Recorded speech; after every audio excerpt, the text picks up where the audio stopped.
Hello, everyone. Thank you so much for joining us today. And thank you to the WCN team for hosting this wonderful expo, bringing us together to talk about the protection of many incredible species. Snow Leopard Conservancy was one of WCN's early partners 20 years ago, and I want to thank WCN and to each of you for your support in helping grow Snow Leopard Conservancy into what we are today, with over 18 partners in 7 different snow leopard range countries. Over the course of this talk, I will give you a brief introduction to this amazing feline and highlight our current work with our local partners, which is helping snow leopards, mountain communities, and other animals sharing their home to coexist and thrive. Let's begin.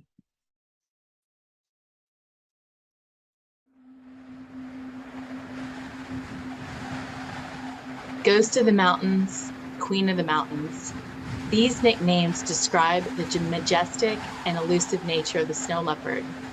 Mystical and sacred, snow leopards are a totem species to indigenous communities sharing this magnificent landscape. They are the apex predator of this harsh, rugged, high mountain ecosystem of Asia that expands across several mountain ranges and 12 different countries. I'm delighted to share with you the stories of our partners and programs in the Nepalese Himalaya as pictured in this gorgeous video by Tashi Gali in Manang, Annapurna. This is a vital ecosystem that provides fresh, precious glacial water for hundreds of millions of people living downstream in Central, South, and East Asia.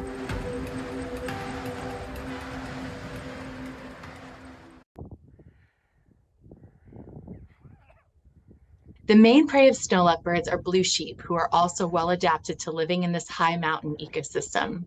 Snow leopards are motivated by searching for this agile herbivore across steep ridges and valleys in their vast home ranges. For female snow leopards, this could be approximately the size of the city of San Francisco, while males could range up to 2 to 3 times this size home range.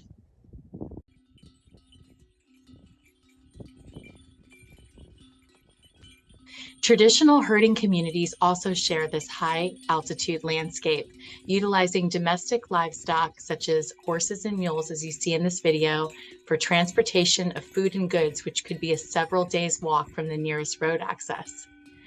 Goats, sheep, and yak are also utilized for milk, meat, and wool products. Unprotected livestock, however, can make easy prey targets for snow leopards, leading to conflict with the herders and retaliation against the cat to reduce the threat to the herder's primary livelihood. With only approximately 3,000 to 7,000 individual snow leopards in the wild, they are classified as vulnerable by IUCN and endangered within each of the snow leopard range countries. Snow leopards face many other threats to their existence, in addition to human-wildlife conflict, including poaching, disease, habitat degradation due to mining and other resource extraction. Climate change is a huge factor, which is first seen in these mountain landscapes, and a general lack of awareness of their importance in the ecosystem.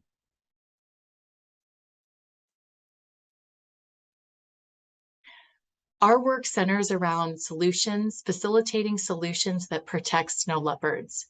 We help mountain communities so these big cats go from being viewed as a pest and being retaliated against to being protected, being prioritized, and even revered as a critical component of this interconnected ecosystem. So let's take a trip over to Asia from San Francisco so we can get a better look of what it's like. The snow leopards range vast from the north part of Russia and the Altai Mountains down to the Hindu Kush Himalaya in the south. As we zoom in, we take a closer look in Nepal at the different snow leopard landscapes where our partners are working on community-based conservation and education initiatives. From Kanchenjunga in the eastern Nepal, which is a corridor between Bhutan and Nepal, to Sagarmatha National Park, which is home to the world's highest peak, Mount Everest, over to Annapurna Conservation Area in central Nepal, where we've been working in the Mustang and Manang district for several decades. over to Shea Fuxendo National Park, where our founder, Dr. Rodney Jackson, did his initial studies on snow leopards. Over to the Humla district in the most western part of Nepal, where Rinsen Funjuk Lama is working to protect snow leopards and other biodiversity in his home district of Humla.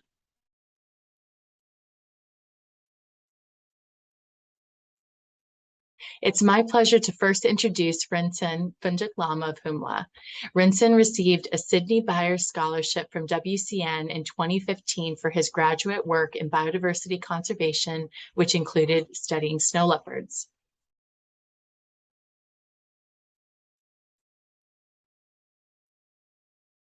Since earning his graduate degree, Rinsen is becoming a local conservation leader while also gaining international recognition for his dedication and career as a leading wildlife conservationist in Nepal. This included receiving the prestigious Rolex Award in 2021. And with this award, Rinsen has been able to launch a comprehensive community-based conservation initiative in the Upper Kanali landscape.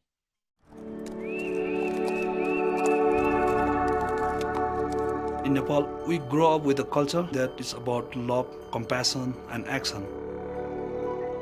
This philosophy is something very profound in remote areas. It's about balance between humans and nature.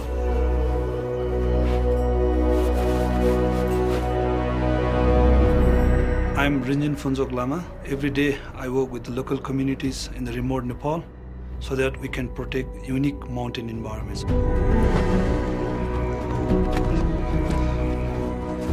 The pressure on wildlife is increasing more than before. Definitely there's an impact of climate change in terms of rainfall and snowfall. Human encroachment into the habitat, the illegal hunting, these are constantly putting pressure on the wildlife and the habitat. Snow leopard, female or young juvenile, 38, 50 meters. We aim to document what we have in terms of biodiversity. It can be plants, animals, birds. This helps us identify the priority areas with a goal to protect what we have and to restore the declining populations. The working season is very short and we have to cover a vast landscape. My area, Humla, is almost 6,000 square kilometers and I'm the first environmental graduate. So by default, I'm becoming the first conservationist. Humla covers the largest non-protected landscape in Nepal and offers habitat for some of the most threatened species in the world.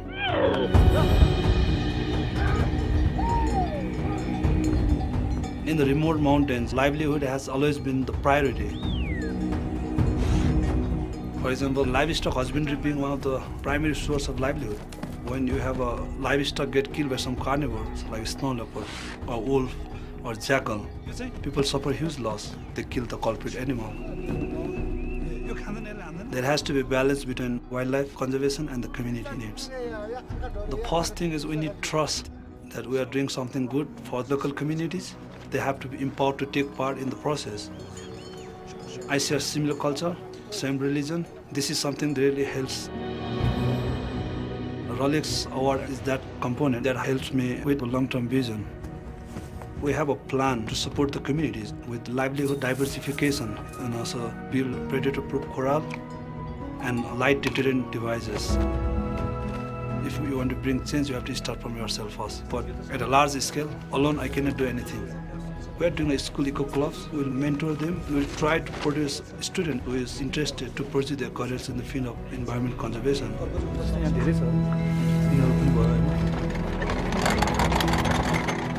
In life, one should have a passion and the feeling of adventure. I really want to follow my passions, and that is what my work offers me every day.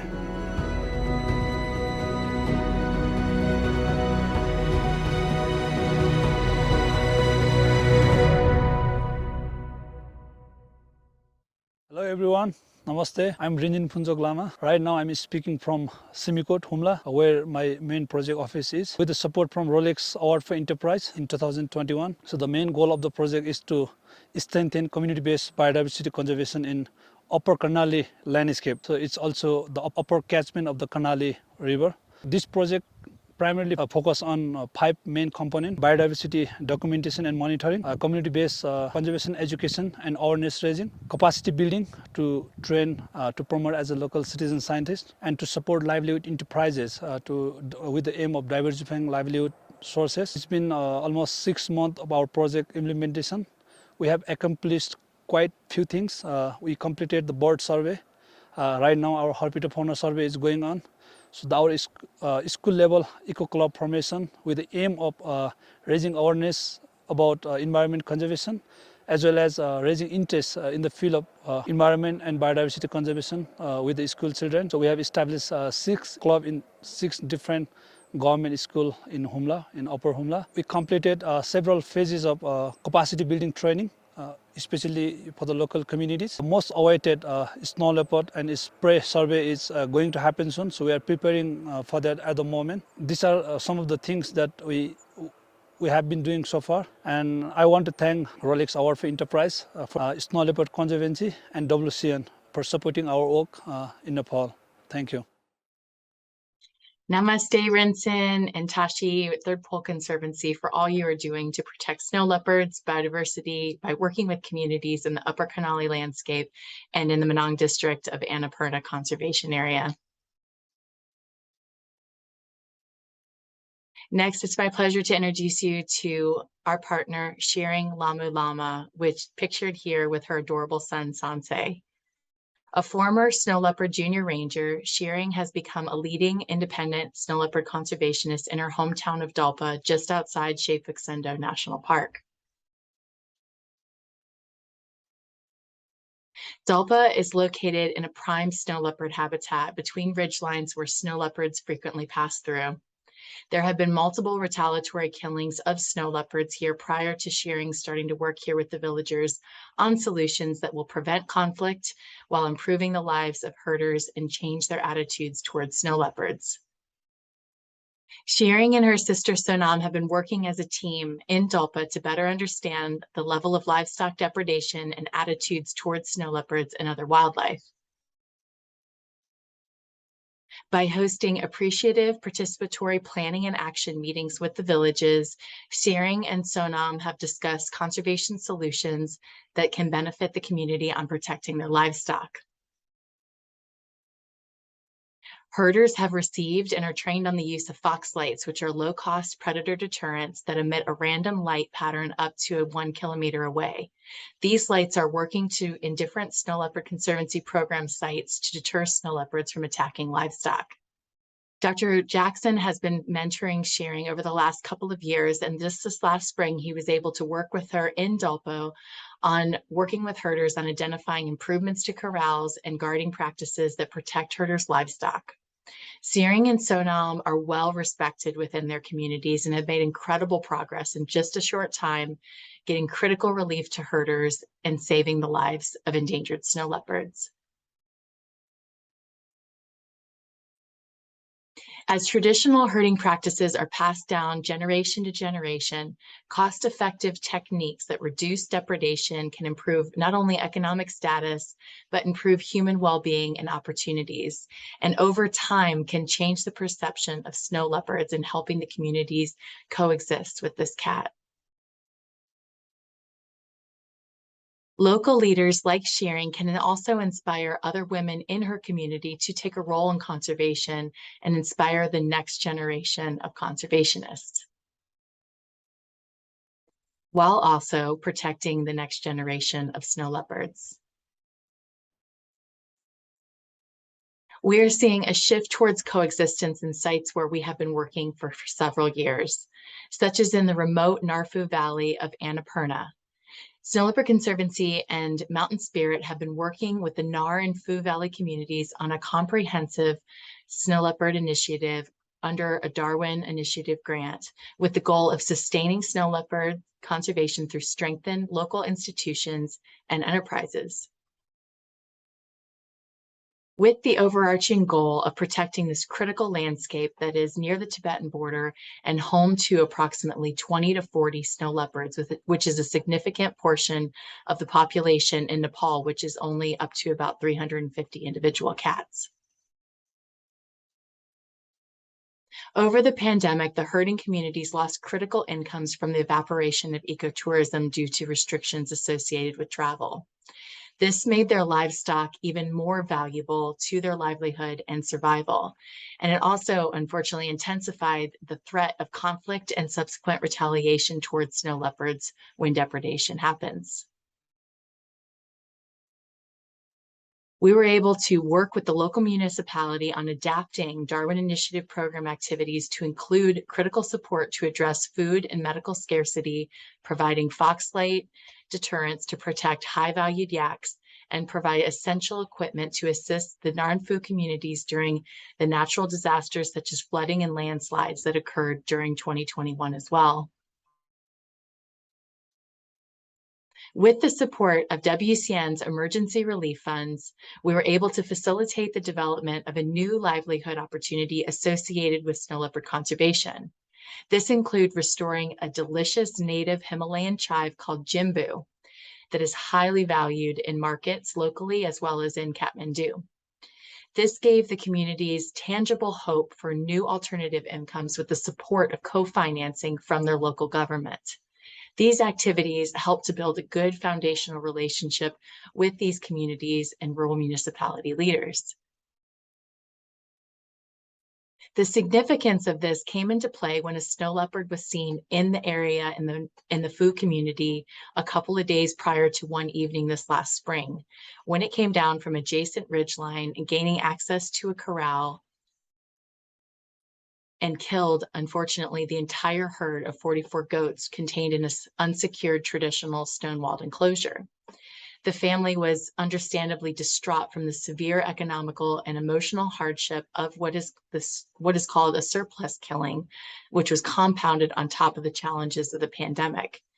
Fortunately, Kamal Tapa was in the village working on a blue sheep survey for the Darwin Initiative at the time. It was able to work with local wildlife officials from Annapurna to facilitate the safe release of the snow leopard who was stuck in the corral over the course of 24 hours. The local municipality was able to work with the local wildlife officials to expedite the compensation relief for the devastating loss of the entire herd to ensure commitment and support to the families within the Fu community that suffered the losses. The forgiveness shown toward the snow leopard by the community members is a significant shift toward positive, compassionate coexistence with the big cat. By improving the well-being of local people living with snow leopards, we can improve the protection of snow leopards. This last spring, we launched a collaborative One Health veterinary pilot program in these two communities, which had been delayed for over 2 years due to the onset of the pandemic and associated travel restrictions. This partnership, in collaboration with International Veterinary Outreach, Mountain Spirit, and San Francisco Zoo, all nonprofit organizations, our veterinary team hosted animal health and conservation workshops for herders in both communities. Our collaborative team included International Veterinary Outreach founder Dr. Eric Eisenman and Nepal Program Darwin Initiative Manager Dr. Sadlandra Jakali from Mountain Spirit. And we were joined by leaders of the local municipality, Snow Leopard Conservation Committee within the community, and local livestock department representatives on this panel. And we were excited to see an excellent turnout of herders, both men and women, that were interested in learning more about One Health. We covered a range of topics, which included introducing One Health concepts, which is the interdependence of human health, animal health, and environmental health. We discussed the parallels to Tibetan Buddhism beliefs, and one of the main goals of this program is to reduce the risk of transmitting diseases between people, domestic animals, and wildlife. Our team discussed livestock health and mortality concerns with the herders, going over surveys from the pre-assessment results our partners had obtained ahead of time. And we were able to reinforce vaccination and treatment options that are currently available to them through their local municipalities' livestock department representatives. Our team discussed the humane treatment of livestock through improved husbandry and care to ensure that they have the knowledge to meet their animals' basic welfare needs. This included supportive treatment through oral rehydration salts for gastrointestinal issues and wound bandaging, wound cleaning, and bandaging for minor or non-lethal attacks from snow leopards and other predators such as wolves or jackals. Understanding compassionate care and improving the relationships with the herders and their domestic animals can help build compassion for wildlife and improve this relationship with them as well. We hope the workshops will be helpful to the communities in promoting better health, conservation practices, and also facilitating collaboration between local institutions that can benefit both people and animals. We want to ensure that herders and livestock can live more peacefully with snow leopards through practical and sustainable conservation measures. We also met with the Narpaboomi municipality leaders to discuss the workshops and future collaboration after 4 years of working together under the Darwin Initiative. The municipality's crest includes a snow leopard and a blue sheep, as well as other unique attributes, which are indicative of the pride of their local heritage, wildlife, and unique offerings to their broader global community. Our collective accomplishments working together over the last several years has led to a sound relationship with the communities and the municipality where conservation for the benefit of people, snow leopards, and wildlife is prioritized. As I begin to lead Snow Leopard Conservancy into its next chapter, I would like to thank our founders, Dr. Rodney Jackson and Darla Hillard, for their pioneering efforts over the last 4 years on groundbreaking community-based conservation education initiatives.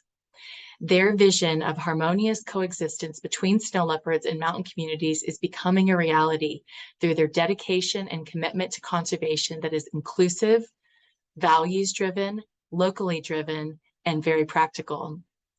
From initiating the first scientific studies, which led to the understanding of snow leopard diet, behavior, range, working alongside local partners, to creating pathways for the involvement of indigenous cultural practitioners in snow leopard conservation. This has empowered indigenous voices and traditional ecological knowledge in the greater conservation and scientific community. And I want to thank them for their long-term support for partners like Anil Hadikari and the Land of the Snow Leopard coordinators for creating environmental education opportunities that has led to increasing the understanding of the importance of snow leopards and the importance of culture and spirituality in conservation. This inspires pride and action for the preservation of their unique and magnificent biodiversity and traditions. And finally, I want to thank Rodney and Darla for their dedication to mentoring so many of the next generation of conservation practitioners, which has laid the foundation for snow leopard conservation to reach new heights under local leadership and community guardianship. It is through welfare, education, health, and conservation initiatives that value all the components of the ecosystem that we can help build compassionate coexistence and sustainability for both people and animals in this shared mountain ecosystem. I find inspiration in each of our partners and the dedication and determination of these mountain communities, and the resiliency of snow leopards, and for each of you for your individual contributions. Thank you so, so very much. I hope you all are well, and I wish you all the very best. Thank you so much for your time today.